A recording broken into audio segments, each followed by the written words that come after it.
Welcome to the physics class. आज की video का टॉपिक है आरटीएम नागपुर यूनिवर्सिटी के तहत BSc third year semester 5 physics का सिलेबस इंट्रोडक्शन देखेंगे। यहाँ पर जो भी फिजिक्स का सिलेबस है तो वो दो पेपर में डिस्ट्रीब्यूटेड है, पेपर 1 और पेपर 2। पेपर 1 और पेपर 2 में जनरली इसमें 4 यूनिट्स होते हैं जिसमें सिलेबस डिस्ट्रीब्यूटेड है। तो सबसे पहले हम देखेंगे पेपर 1 जिसका कोड है 501। इसमें 4 यूनिट है। फर्स्ट यूनिट है एटॉमिक फिजिक्स। एटॉमिक फिजिक्स में हमें एटॉमिक मॉडल का इवोल्यूशन देखने को मिलेगा। यहाँ पर जो भी J Thomson, Rutherford, Niels Bohr के जो भी एटॉमिक मॉडल्स है तो ये पढ़ने को हमें यहाँ पर मिलेगा। उसके बाद में जो हमारा सेकंड यूनिट है ये फ्री इलेक्ट्रॉन थ्योरी और बैंड थ्योरी ऑफ सॉलिड्स है।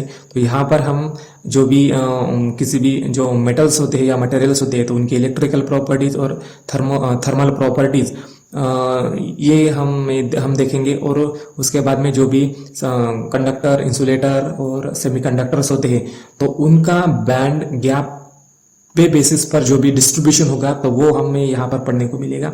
उसके बाद में यूनिट 3 जो कि स्टैटिस्टिकल फिजिक्स है। तो स्टैटिस्टिकल फिजिक्स क्या है, ये फिर से साइंस की ब्रांच है जिसमें जो भी माइक्रोस्कोपिक बॉडीज होती है, लाइक जो छोटे छोटे पार्टिकल्स होते हैं यानी कि एटम्स हो गए, इलेक्ट्रॉन्स हो गए, मोलिक्यूल्स हो गए, तो इन सारे माइक्रोस्कोपिक बॉडीज की जो मैकेनिकल प्रॉपर्टीज होती है लाइक वेलोसिटी, मोमेंटम, तो इनका थर्मोडायनेमिक प्रॉपर्टीज के साथ में जो लिंकेज होता है, थर्मोडायनेमिक प्रॉपर्टीज मतलब एंट्रोपी हो गया, प्रेशर हो गया, तो इनके साथ में क्या रिलेशन है, तो ये रिलेशन हमें स्टैटिस्टिकल फिजिक्स से पता चलता है।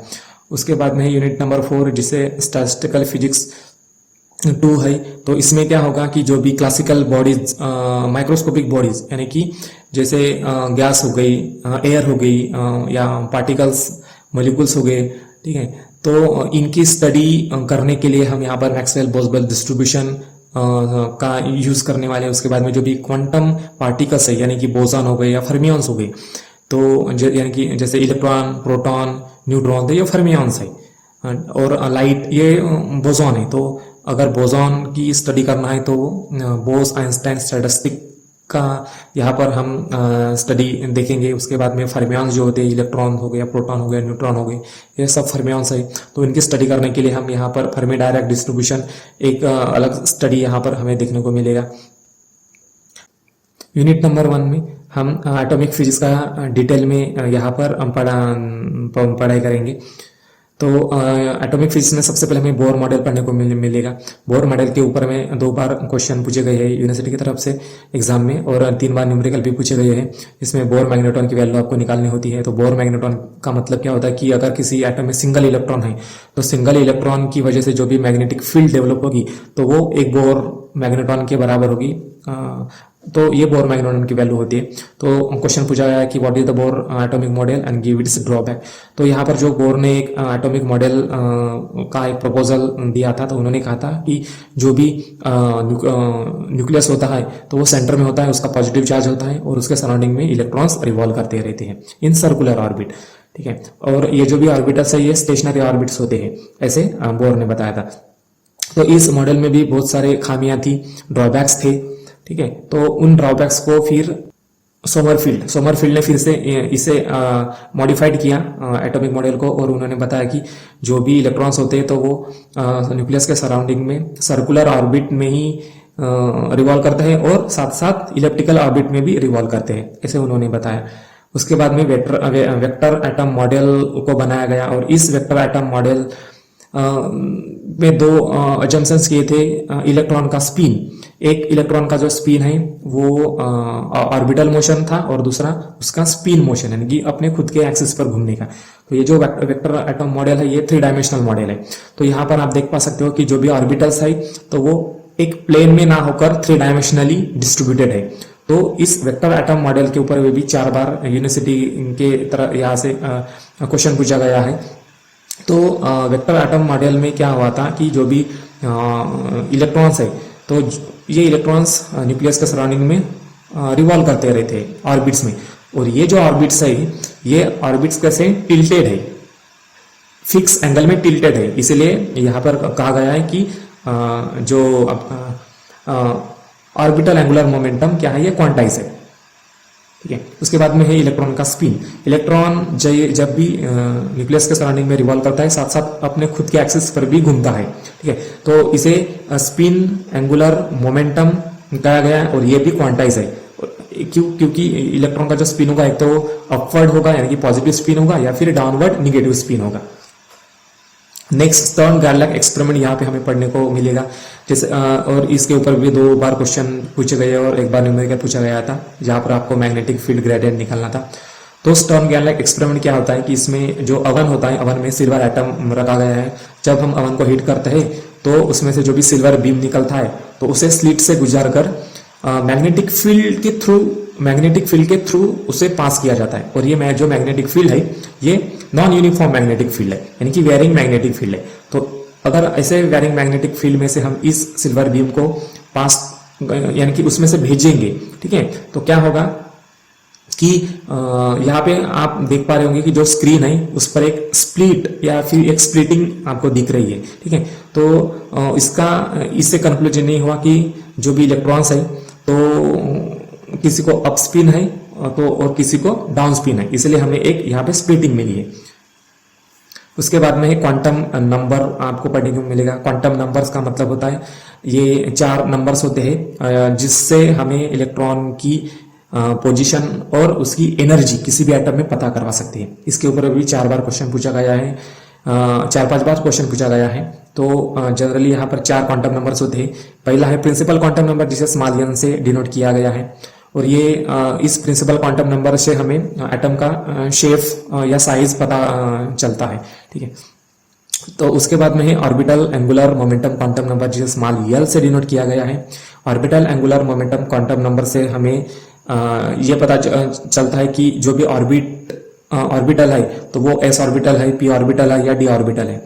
और हर एक ऑर्बिटल की जो कैपेसिटी होती है इलेक्ट्रॉन को होल्ड करने की, वो कितनी है। जैसे अगर स्मॉल l की वैल्यू 0 है तो वो s ऑर्बिटल होगी। s ऑर्बिटल की कैपेसिटी 2 ही इलेक्ट्रॉन को वो ऑक्युपाइड कर सकता है। अगर l की वैल्यू 1 होगी तो वो p ऑर्बिटल होगी, और p ऑर्बिटल की 6 इलेक्ट्रॉन को होल्ड करने की कैपेसिटी होती है।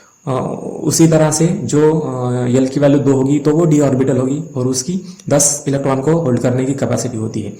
उसके बाद में है magnetic quantum number. Magnetic quantum number small m l से डिनोट किया जाता है। और इससे हमें क्या पता चलता है कि जो भी ऑर्बिटल्स है उसका शेप कैसे है, ये पता चलता है। जैसे कि अगर मान लो कि ml = 0 है तो यानी कि वो s ऑर्बिटल के लिए होता है। और s ऑर्बिटल का शेप कैसे होता है, सिमेट्रिकल या सर्कुलर होता है, स्फीरिकल होता है। जो p ऑर्बिटल्स होती है तो उसका शेप कैसे होता है, डबल शेप होता है।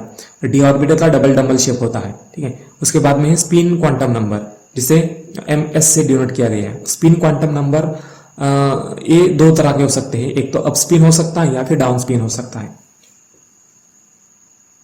उसके बाद में LS एंड JJ कपलिंग हमें यहाँ पे पढ़ने को मिलेगा।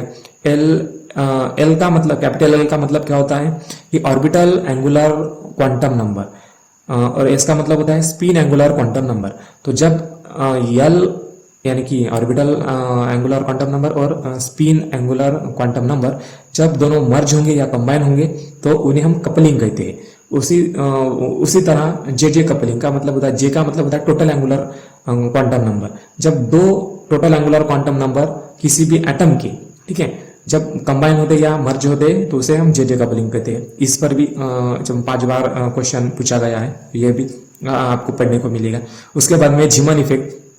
अब झिमन इफेक्ट का मतलब क्या होता है कि इस झिमन इफेक्ट पर भी 5 बार क्वेश्चन पूछा गया है और 3 बार न्यूमेरिकल भी पूछा गया था। तो झिमन इफेक्ट क्या होता है कि सपोज मान लो कि कोई भी एक मटेरियल है, अगर किसी मटेरियल को हम जलाते हैं तो वो वहां पर जो भी इलेक्ट्रॉन्स होते हैं या एटम्स होते हैं तो वो एक्साइटेड हो जाते हैं। और एटम एक्साइटेड होने के बाद में वो क्या करते हैं कि रेडिएशन को इमिट करते हैं, रेडिएशन को बाहर की तरफ फेंक देते हैं। जो रेडिएशन उन्होंने इमिट किया है उस रेडिएशन को हम अगर स्पेक्ट्रोग्राफ में ऑब्जर्व करेंगे या देखेंगे तो हमें एक लाइन दिखेंगी, इसे हम स्पेक्ट्रल लाइन कहते हैं, जो कि आप इस फिगर में देख पा रहे होंगे। एक व्हाइट कलर की एक काली वाली फिल्म पे एक पट्टी है, तो वो है स्पेक्ट्रल लाइन। अगर इस स्पेक्ट्रल लाइन को हम मैग्नेटिक फील्ड में रखते हैं या मैग्नेटिक फील्ड में ऑब्जर्व करते हैं तो सिंगल स्पेक्ट्रल लाइन 3 या उससे भी ज्यादा स्पेक्ट्रल लाइन में स्प्लिट हो जाती है। इसे ही झिमन इफेक्ट कहा जाता है। उसके साथ साथ वैसे ही स्टार्क इफेक्ट भी होता है, जिसके ऊपर भी क्वेश्चन 2 बार क्वेश्चन पूछा गया था। तो स्टार्क इफेक्ट का मतलब क्या होता है कि अगर यही स्पेक्ट्रल लाइन को हम अगर इलेक्ट्रिक फील्ड में रखते हैं और वहां पर हम स्पेक्ट्रोग्राफ से ऑब्जर्व करेंगे, तो जो सिंगल स्पेक्ट्रल लाइन होगी तो वो 3 या उससे भी ज्यादा स्पेक्ट्रल लाइन में स्प्लिट होगी। इसे हम स्टार्क इफेक्ट कहते हैं। नेक्स्ट है यूनिट 2। यूनिट 2 में हम जो यूनिट 2 है वो 2 भाग में डिवाइडेड है। एक है फ्री इलेक्ट्रॉन थ्योरी और दूसरे band theory of solids. Free electron theory में हमें पढ़ने को मिलेगा ड्रूड लॉरेंज मॉडल। तो ड्रूड ने जो ये मॉडल बनाया, तो एक्चुअली उसे मेटल्स की इलेक्ट्रिकल प्रॉपर्टी और थर्मल प्रॉपर्टी स्टडी करने के लिए उन्होंने एक फ्री इलेक्ट्रॉन थ्योरी का मॉडल बनाया। उन्होंने क्या बताया था कि जो भी इलेक्ट्रॉन्स है तो ये गैस जैसे फ्री है थ्रू आउट द मेटल्स, लेकिन उनको बाउंड्री है, वो बाउंड्री को क्रॉस नहीं कर सकते, ठीक है। और इनका जो पोटेंशियल होगा तो थ्रू आउट मेटल कितना होगा, कांस्टेंट पोटेंशियल होगा। तो ऐसे उन्होंने कुछ अजम्पशंस किए हैं। तो ड्रूड लॉरेंज मॉडल के ऊपर हम इलेक्ट्रिकल और थर्मल कंडक्टिविटी यहाँ पर डिराइव करेंगे। तो इसके ऊपर भी 5 बार क्वेश्चंस पूछा गया है और 2 बार न्यूमेरिकल पूछे गए हैं, जिसमें आपको करंट डेंसिटी, रेजिस्टिविटी और कंडक्टिविटी निकालना होता है।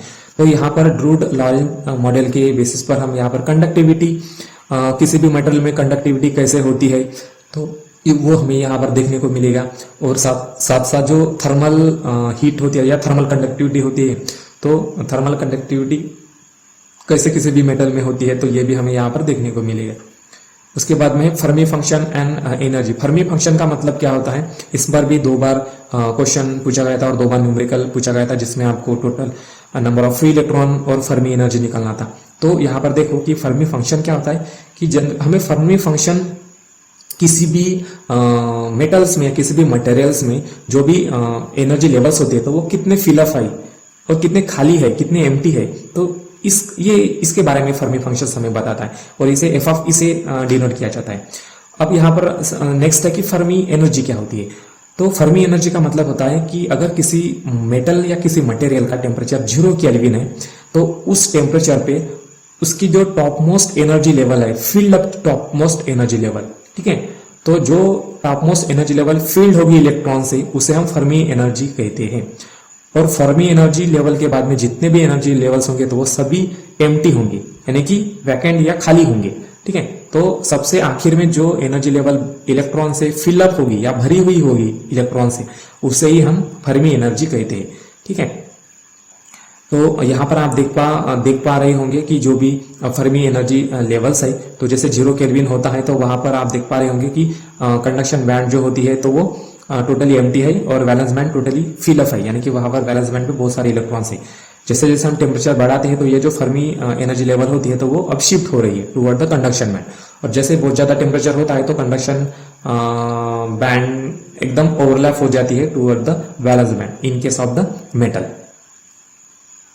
नेक्स्ट है density of states in solid, जो कि बैंड थ्योरी ऑफ सॉलिड के चैप्टर में हमें पढ़ने को मिलेगा। डेंसिटी ऑफ स्टेट्स का मतलब क्या होता है कि जो भी मटेरियल्स होते हैं या जो भी एटम्स होते हैं, तो उनमें जितने भी एनर्जी लेवल्स होते हैं, ठीक है, जितने भी एनर्जी लेवल्स होते हैं, तो एक यूनिट एनर्जी बैंड में कितने एनर्जी लेवल्स है, ठीक है, एक पर्टिकुलर एनर्जी बैंड में कितने एनर्जी लेवल्स हो सकते हैं, तो ये हमें डेंसिटी ऑफ स्टेट्स से पता चलेगा। और इस पर भी 4 बार क्वेश्चन पूछा गया है और 3 बार न्यूमेरिकल पूछा गया है, जिसमें हमें फर्मी एनर्जी और ग्राउंड स्टेट एनर्जी निकालना होता है। तो आप यहाँ पर देख पा सकते हो कि जैसे कि मेटल है तो यहाँ पर डेंसिटी कितनी है, डेंसिटी ऑफ स्टेट यानी कि इलेक्ट्रॉन की जो एनर्जी लेवल्स है तो उनकी डेंसिटी कितनी है, ठीक है। तो जैसे यहाँ पर देखो पा रहे होंगे कि मेटल में सबसे ज्यादा एनर्जी डेंसिटी है, यानी कि सबसे ज्यादा एनर्जी लेवल्स है, यानी कि सबसे ज्यादा इलेक्ट्रॉन्स होंगे।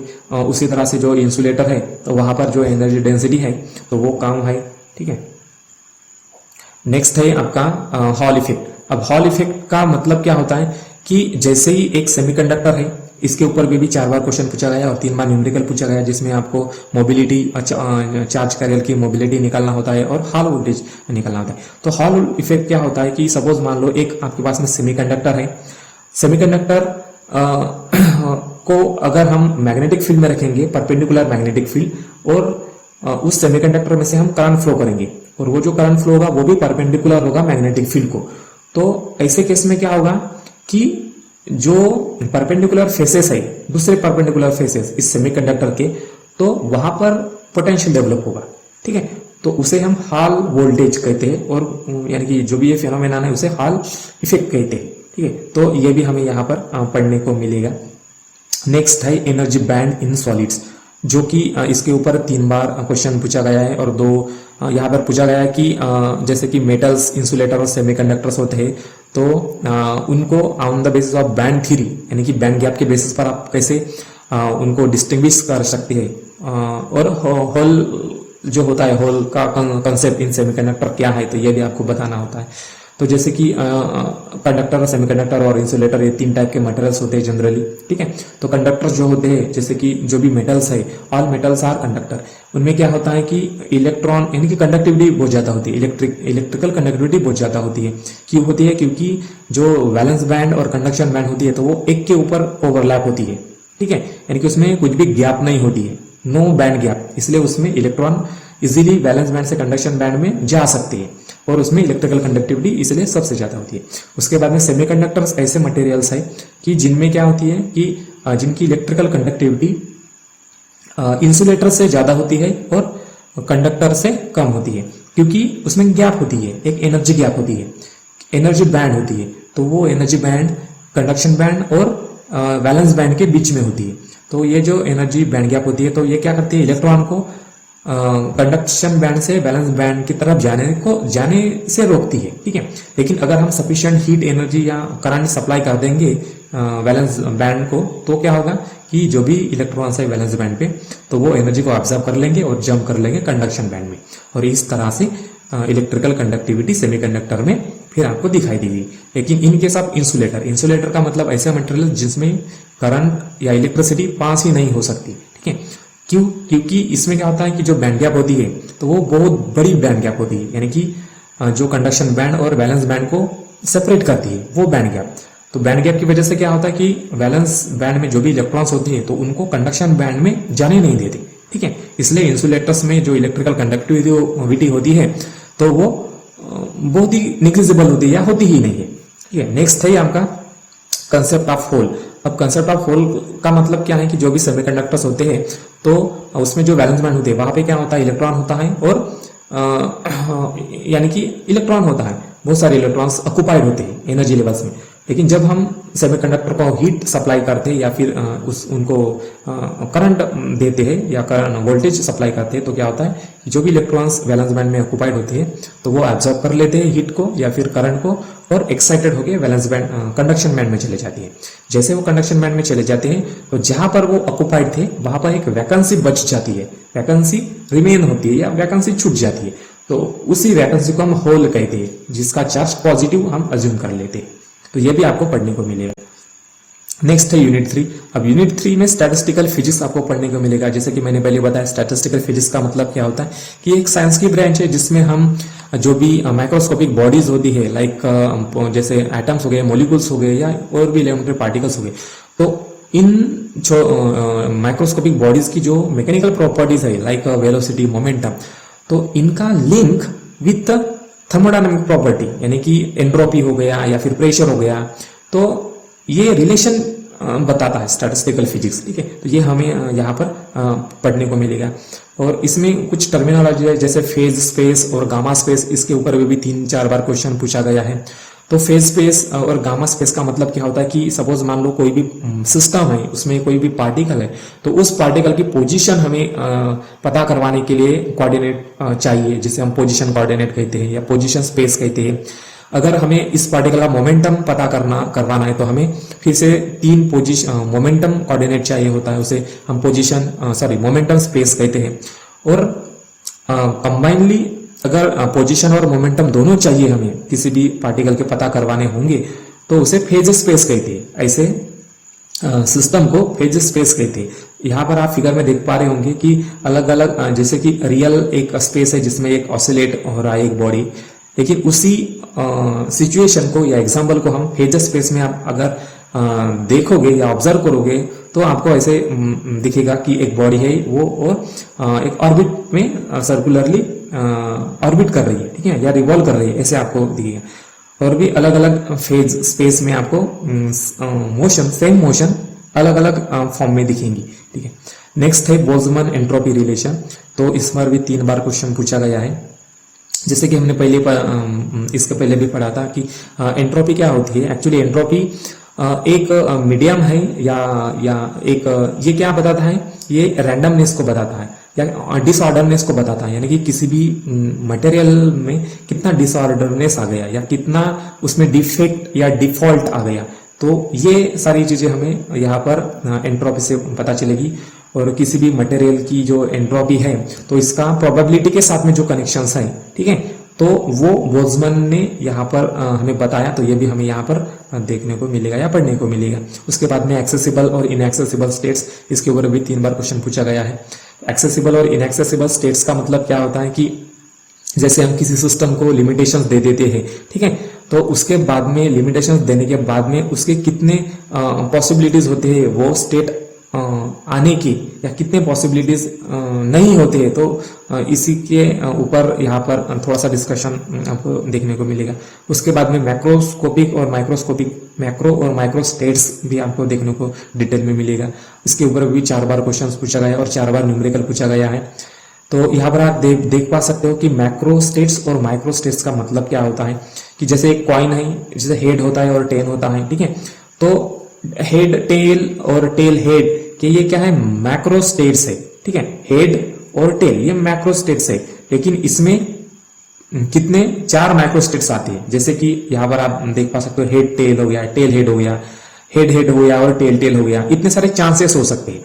कॉइन एक ही होती है, ठीक है, लेकिन उसमें चांसेस कितने होते हैं, हेड टेल टेल हेड, ऐसे नहीं 4 चांसेस हो सकते हैं।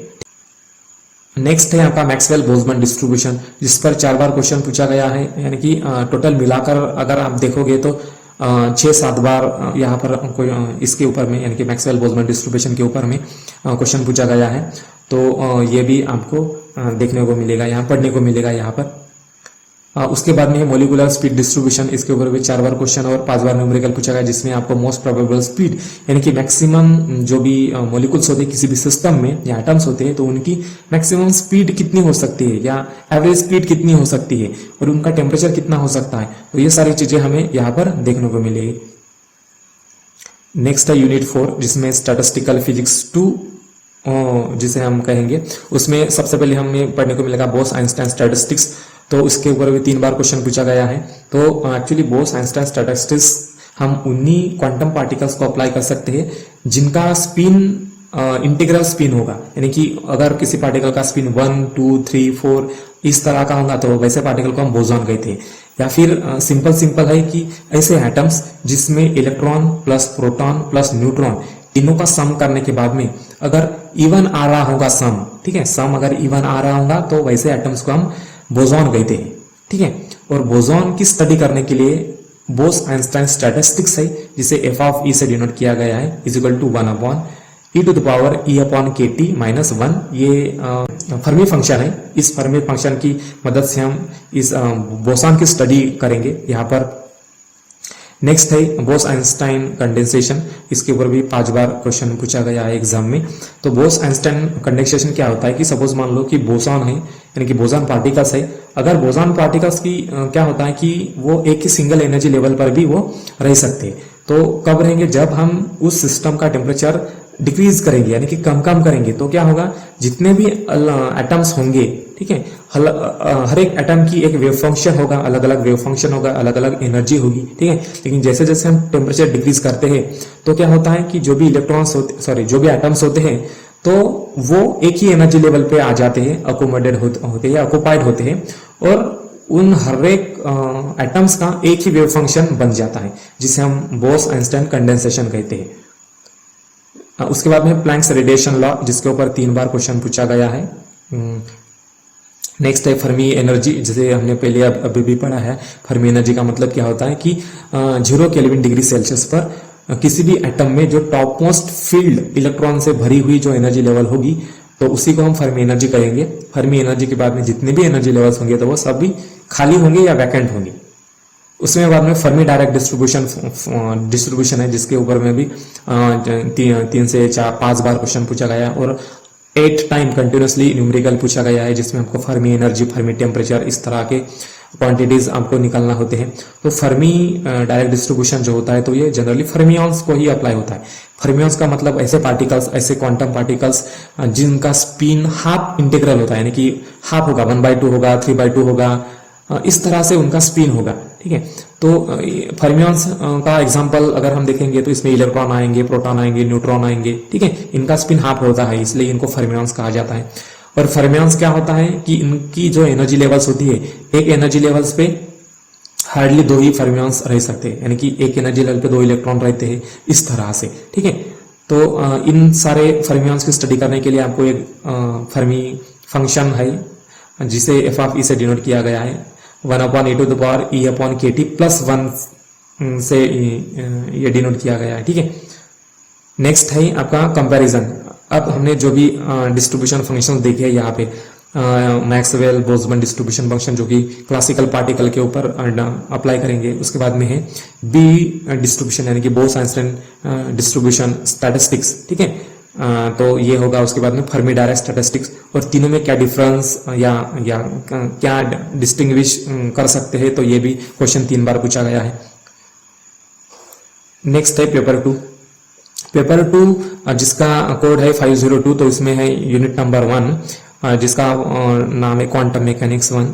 अब क्वांटम मैकेनिक्स में हम सबसे पहले जो भी क्वांटम पार्टिकल्स होते हैं तो उनके बारे में यहाँ पर पढ़ेंगे, यानी कि जो भी क्वांटम पार्टिकल्स होते हैं तो उनका जो नेचर कैसा होता है, उनका बिहेवियर कैसा होता है, उनके प्रॉपर्टीज कैसे होते हैं। तो और उन क्वांटम पार्टिकल की स्टडी करने के लिए कौन से और एक्सपेरिमेंट है या कौन से पैरामीटर्स है, कौन से थ्योरीज साइंटिस्ट लोगों ने बनाई है, तो उसके बारे में यहाँ पे पढ़ने को मिलेगा। उसके बाद में यूनिट 2 क्वांटम मैकेनिक्स 2, उसमें हम और डिटेल में क्वांटम मैकेनिक्स यानी कि क्वांटम पार्टिकल्स और क्वांटम सिस्टम्स के बारे में यहाँ पे पढ़ने को मिलेगा। उसके बाद में यूनिट 3, इसमें हम नैनो मटेरियल्स यानी कि जो नैनो टेक्नोलॉजी जो अगर हम यानी कि जो भी हम सुनते हैं तो उसके बारे में, या नैनो मटेरियल्स क्या होते हैं, उनके प्रॉपर्टीज क्या है, वो कैसे सिंथेसाइज कर सकते हैं, तो इस सब के बारे में यहाँ पे पढ़ने को मिलेगा। उसके बाद में unit 4 nano technology. Nano technology में हम जो भी नैनो मटेरियल्स हम बनाए हैं तो इनके एप्लीकेशंस क्या है, इंडस्ट्रियल एप्लीकेशन, मेडिकल एप्लीकेशन या फिर और इलेक्ट्रॉनिक गैजेट। तो यूनिट 1 में आएगा पेपर 2 के क्वांटम मैकेनिक्स 1। तो इसमें सबसे पहले हमें क्लासिकल मैकेनिक्स के फेलर्स के बाद में ही क्वांटम मैकेनिक्स का जो इंपॉर्टेंस है वो हमें यहाँ पे देखने को मिलेगा कि जो भी क्लासिकल मैकेनिक्स में जो भी प्रॉब्लम्स थे, यहाँ पर जनरली ये 4-5 प्रॉब्लम्स थे जो कि क्लासिकल मैकेनिक्स इनको सॉल्व नहीं कर पाया। तो इसमें से कुछ प्रॉब्लम्स यहाँ पर दिखे गए, एग्जांपल दिखे गए, जैसे कि फर्स्ट था फोटो इलेक्ट्रिक इफेक्ट। अब क्लासिकल मैकेनिक्स नहीं बता पाया, ठीक है, तो इसलिए वहां पर एक कुछ नए थ्योरी की आवश्यकता थी, जैसे कि बोर का एटम है, एटॉमिक मॉडल, हीट कैपेसिटी होती है, तो सभी मटेरियल्स की हीट कैपेसिटी अलग अलग होगी। तो ये अलग अलग क्यों होगी, तो ये इसका हमें एक नए थ्योरी की जरूरत थी, आवश्यकता थी इन सारे फेनोमेना की स्टडी करने के लिए। तो क्वांटम मैकेनिक्स का यहाँ पर जन्म हुआ या इन्वेंशन हुआ, ऐसे हम मान सकते हैं, ठीक है। तो यहाँ पे हम यहाँ पर एक प्रॉब्लम लेंगे कि ब्लैक बॉडी रेडिएशन का प्रॉब्लम, जिसके ऊपर 2 बार क्वेश्चन पूछा गया है कि what is the black body radiation. तो एक्चुअली ब्लैक बॉडी कोई ब्लैक बॉडी है, अगर उस ब्लैक बॉडी को हम हीट करेंगे तो वो रेडिएशन को इमिट करेगी, ऑब्वियसली इमिट करेगी, ठीक है।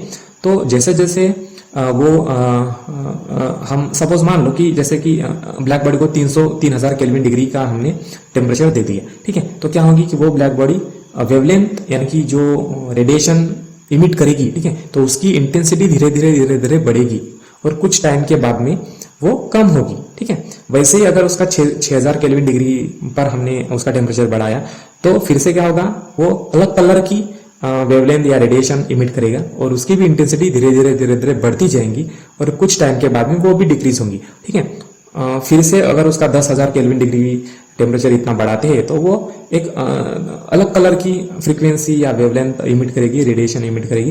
लेकिन आप ये देख पा रहे होंगे कि ये जो भी 3 कलर के जो अलग अलग रेडिएशन है तो वो शिफ्ट हो रही है टुवर्ड द ओरिजिन, ठीक है। तो ये उनमें से एक फेलर था, तो ये भी वो क्लासिकल फिजिक्स बता नहीं पाया, ठीक है। नेक्स्ट है क्वांटम इफेक्ट।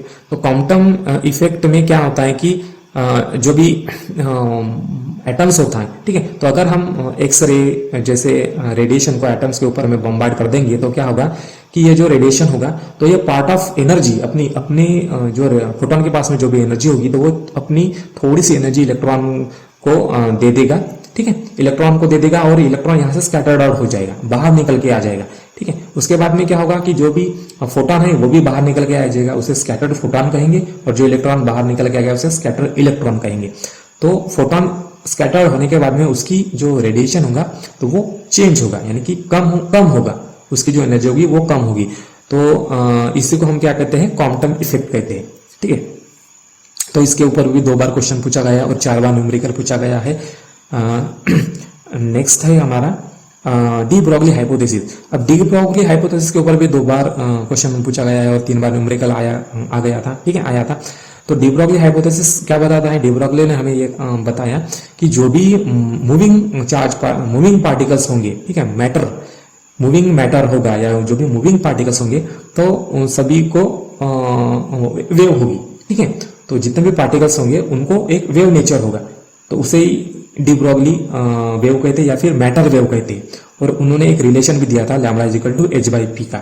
यहाँ पर लैम्बडा का मतलब वेवलेंथ है, h प्लैंक्स कांस्टेंट है और p का मतलब मोमेंटम है। नेक्स्ट है हाइजेनबर्ग अनसर्टेनिटी प्रिंसिपल। इसके ऊपर में भी 2 बार क्वेश्चन पूछा गया है और 4 बार न्यूमेरिकल पूछा गया था, जिसमें आपको अनसर्टेनिटी पोजीशन में और एनर्जी में या फिर मोमेंटम में निकालना होता है।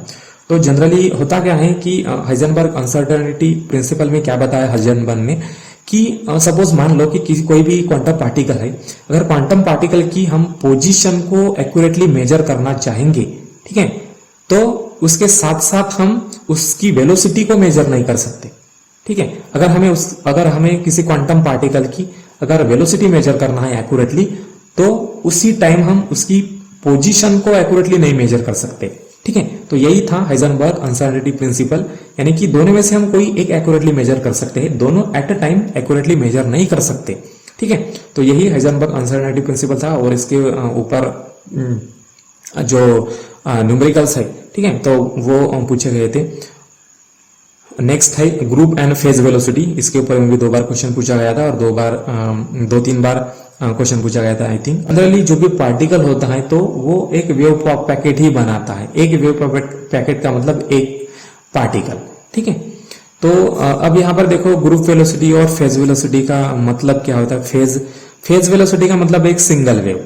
ग्रुप वेलोसिटी का मतलब क्या होता है, ग्रुप वेलोसिटी का मतलब टोटल जो बंडल होता है या वेव पैकेट होता है तो उसकी वेलोसिटी यानी कि ग्रुप की वेलोसिटी।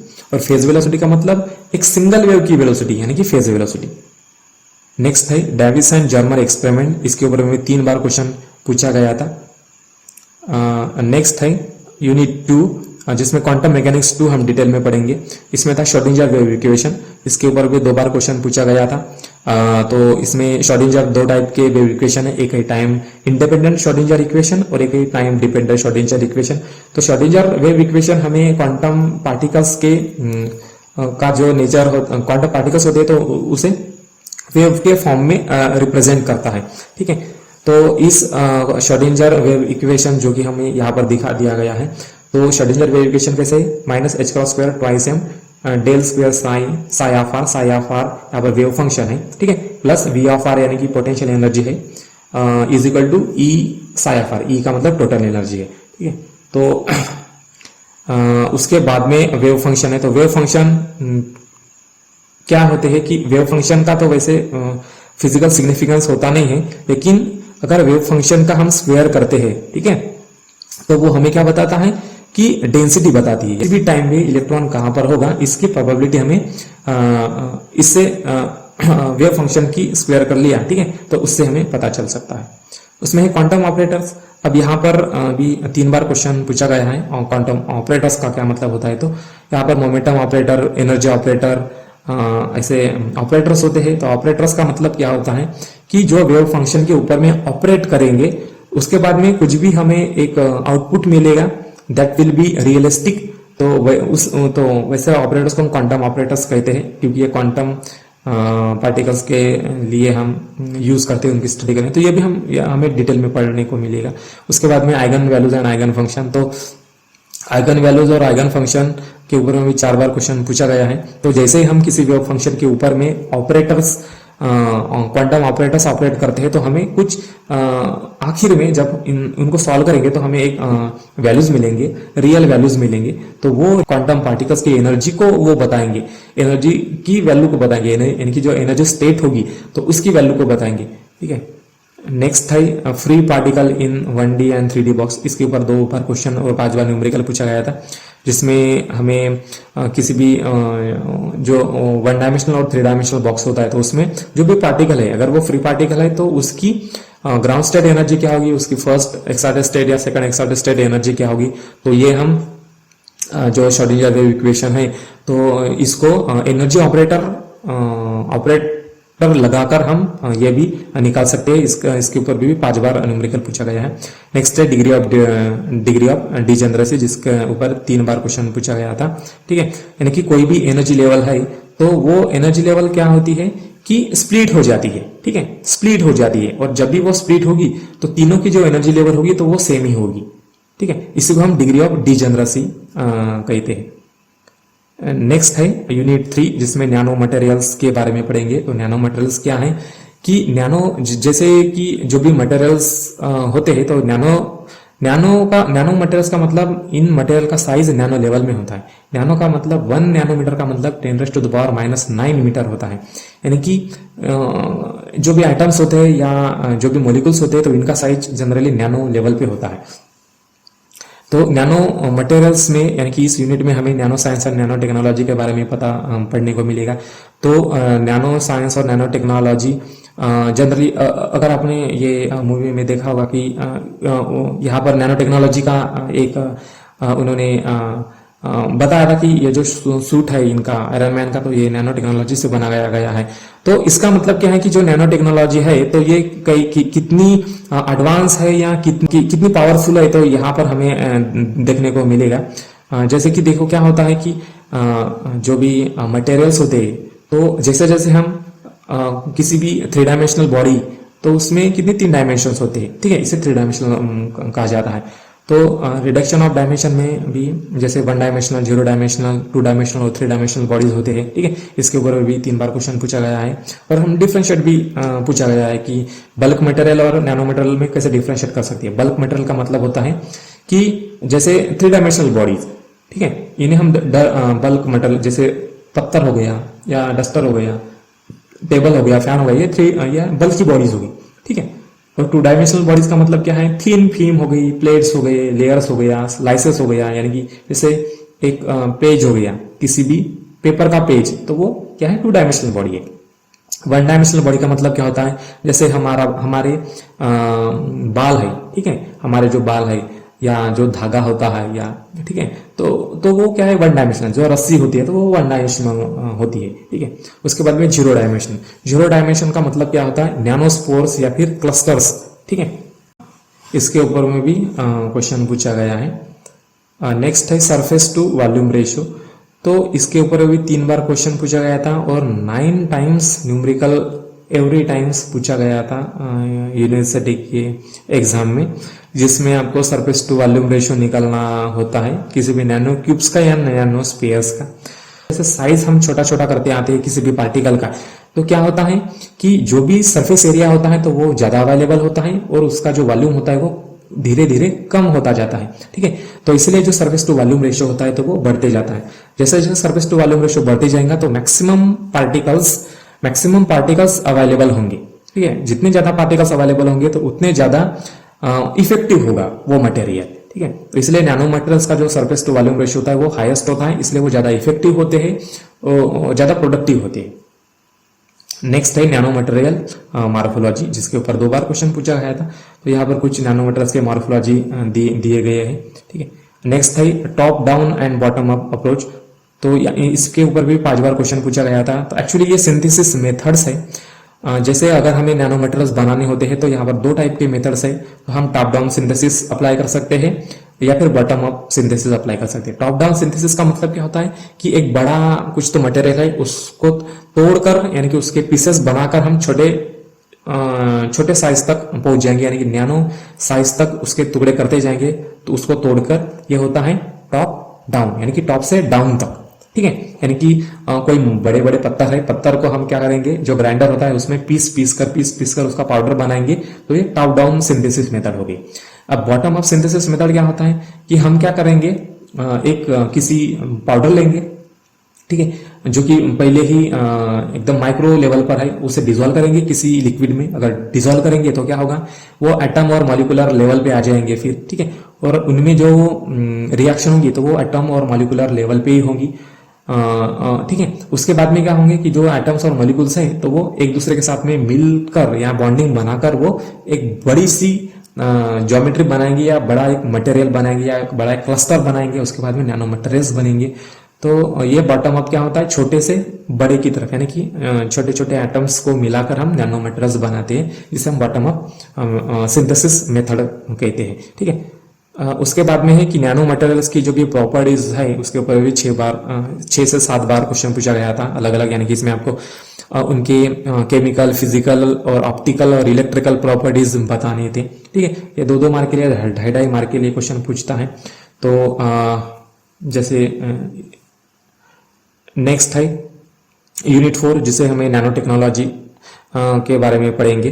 तो इसके बाद में जो भी हमने अभी टॉप डाउन और बॉटम अप मेथड्स पढ़ा है, तो हमारे पास में टॉप डाउन और बॉटम अप जो अप्रोचेस है या सिंथेसिस मेथड्स है, तो टॉप डाउन का मतलब क्या है, बड़े से छोटे की तरफ, यानी कि जो बड़े मटेरियल को उसको ग्राइंडिंग कर करके छोटे मटेरियल में बदलना। तो इसमें मोस्ट फेमस मेथड है एक यहाँ पर बॉल मिलिंग मेथड, ठीक है। तो उसके ऊपर भी क्वेश्चन पूछा गया था बॉल मिलिंग के ऊपर। और जो बॉटम अप मेथड है इसमें सोल्जल है, सोल्जल के ऊपर भी एक क्वेश्चन पूछा गया था। तो सोल्जल मेथड है तो इसके ऊपर 5 बार क्वेश्चन आया था, discuss the sol gel method for synthesis of nano materials.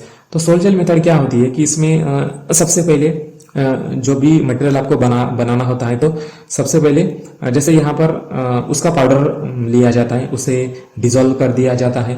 Dissolve किसमें, किसी सॉल्वेंट में, लिक्विड भी हो सकता है, वो वाटर भी हो सकता है या कुछ अलग दूसरा लिक्विड हो सकता है। तो उसमें उसको डिसॉल्व कर दिया जाता है। डिसॉल्व करने के बाद में मिक्स करते हैं फिर, ठीक है। उसके बाद में उसे स्टरर पर मिक्स किया जाता है, ठीक है। उसके बाद में उसको हीट किया जाता है, हीट करके जो सॉल्यूशन होता है उसको थोड़ा सा जेली टाइप बनाया जाता है। जेली टाइप बनने के बाद में फिर उसे कंबशन किया जाता है फर्नेस में। कंबशन करने के बाद में क्या होता है कि उसको कैल्साइन करते हैं हायर टेम्परेचर पे, यानी कि 900 डिग्री सेल्सियस, इतने हाई टेम्परेचर पे उसे कैल्साइन करना होता है। उसके बाद में हमें नैनो मटेरियल मिल जाता है, ठीक है। तो ये सोल्जल मेथड है, ये भी हमें यहाँ पर पढ़ने को मिलेगा। उसके बाद में जो भी मटेरियल हमने बनाया है तो उसकी कैरेक्टराइजेशन, यानी कि सही में वो मटेरियल्स बने हैं क्या नहीं, या उनका साइज कितना है, तो ये निकालने के लिए हाँ यहाँ पर कैरेक्टराइजेशन मेथड्स है, जैसे बीईटी एक मेथड है। बीईटी मेथड से हम किसी भी नैनो मटेरियल का जो साइज होता है तो वो साइज हम यहाँ पर निकाल सकते हैं। तो ये भी क्वेश्चन 4 बार पूछा गया था, बीईटी टेक्निक क्या होती है, तो और इससे कैसे सरफेस डिटरमाइन होता है, तो ये भी हमें यहाँ पर पढ़ने को मिलेगा। उसके बाद में डी बाई शेरर फार्मूला है। तो इससे क्या होता है कि जो भी मटेरियल्स होता है इसके ऊपर एक्सरे इंसिडेंट कर देते हैं। जैसे एक्सरे इन पाउडर्स के ऊपर में गिरता है तो वहां पे क्या होता है कि डिफ्रैक्शन होता है, ठीक है। और इससे हमें एक पैटर्न मिलता है, यानी कि इंटेंसिटी और 2θ के फॉर्म में हमें, ये यहाँ पर फिगर में देख पा रहे होंगे, 2θ और इंटेंसिटी का एक ग्राफ मिल रहा है। तो इस ग्राफ के मदद से हम डी बाई शेरर फार्मूला या टेक्निक यूज करेंगे, जिससे हमें जो भी ग्रेन साइज होगा या पार्टिकल का जो साइज होगा तो वो हमें यहाँ पर हम पता करवा सकते हैं। उसके बाद में सेम एंड टेम है। सेम का मतलब था स्कैनिंग इलेक्ट्रॉन माइक्रोस्कोपी, टेम का मतलब होता है ट्रांसमिशन इलेक्ट्रॉन माइक्रोस्कोपी। तो इलेक्ट्रॉन माइक्रोस्कोपी क्या करती है कि जो भी बड़ी चीज होती है, तो जो भी छोटी छोटी चीज होती है तो उसे जूम करके दिखाती है। जैसे कि इस फिगर में आप देख पा रहे होंगे कि एक यहाँ पे कॉकरोच है, और कॉकरोच को इलेक्ट्रॉन माइक्रोस्कोपी में हम इतना जूम करके देख सकते हैं, ठीक है।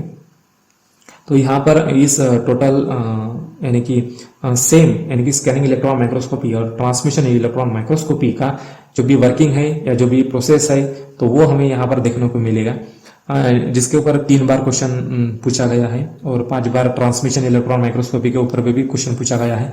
तो ट्रांसमिशन माइक्रोस्कोपी और क्या करती है कि हम किसी भी मटेरियल के अंदर तक देख सकते हैं, और सेम में क्या होता है कि हम मटेरियल के ऊपर यानी कि सरफेस के ऊपर तक ही देख पा सकते हैं, उसके अंदर तक नहीं देख पा सकते। ठीक है, नेक्स्ट है नैनो पार्टिकल एप्लीकेशन। जो भी ये नैनो मटेरियल्स होते हैं तो इसके ऊपर भी क्वेश्चन पूछा गया था, एप्लीकेशंस क्या होते हैं, अलग अलग फील्ड में क्या होते हैं एप्लीकेशन, तो इसके ऊपर भी क्वेश्चंस आए थे। तो जनरली जो भी नैनो मटेरियल्स होते हैं तो जैसे मेडिकल फील्ड में नैनो रोबोट्स आएंगे, वो खुद ही सर्जरी करेंगे, यानी कि जो भी कुछ हमारे बॉडी के ऊपर जो भी डिफेक्टेड कोई ऑर्गन होगा तो उसकी जो सर्जरी होगी तो वो नैनो रोबोट्स ही अपने आप करेंगे। ठीक है, और कुछ टाइम यानी कि फ्यूचर में ऐसे मेडिसिन आएंगे, नैनो मेडिसिन आएंगे जिसमें रोबोट्स होंगे, तो वो रोबोट्स जहाँ पर ही भी इन्फेक्शन हुआ है या जहाँ पर भी डिसीज हुआ है तो पर्टिकुलर वही जगह पर जाके वो डिजॉल्व होंगे या फिर एक्टिवेट होंगे, यानी कि बाकी जो आपकी बॉडी होंगी या जो भी आपका ऑर्गन होगा तो उसको साइड इफेक्ट नहीं। फिजिक्स पेपर ये 150 मार्क का होगा, जिसमें पेपर 1 50 मार्क का होगा, उसमें पेपर 2 50 मार्क का होगा। उसके बाद में जो भी प्रैक्टिकल होते हैं वो 30 मार्क के होते हैं, और जो भी इंटरनल असेसमेंट होते हैं पेपर 1 के लिए 10 होते हैं और पेपर 2 के लिए 10। इस तरह से ये 150 मार्क का डिस्ट्रीब्यूशन होता है।